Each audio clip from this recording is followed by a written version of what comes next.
Gökdere köyündenim.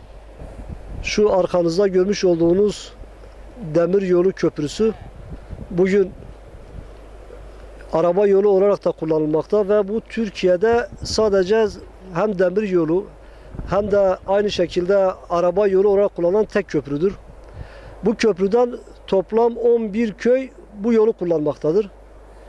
Ve tehlikeli olmakla beraber her an için tren çıkabilir.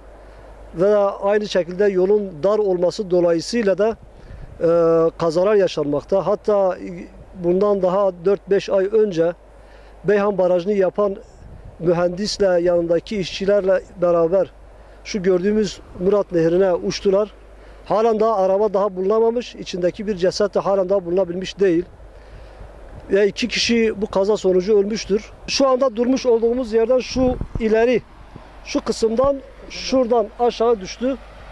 Ve araba halen daha bulunabilmiş değil yani. İçinde bir ceset de olmakla beraber Beyhanlı bir arkadaşımızdı.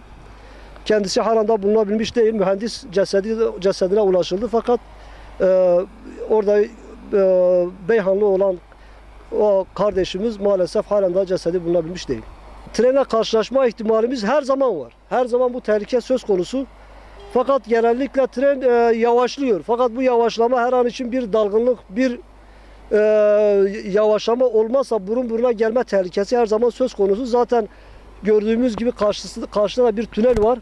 Ve o tünelden insanın yani o treni görebilmesi de yani mümkün değil. Bir görevli yok burada.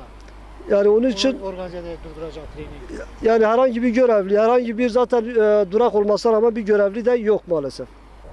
Özellikle yetkililere sesleniyoruz buradan.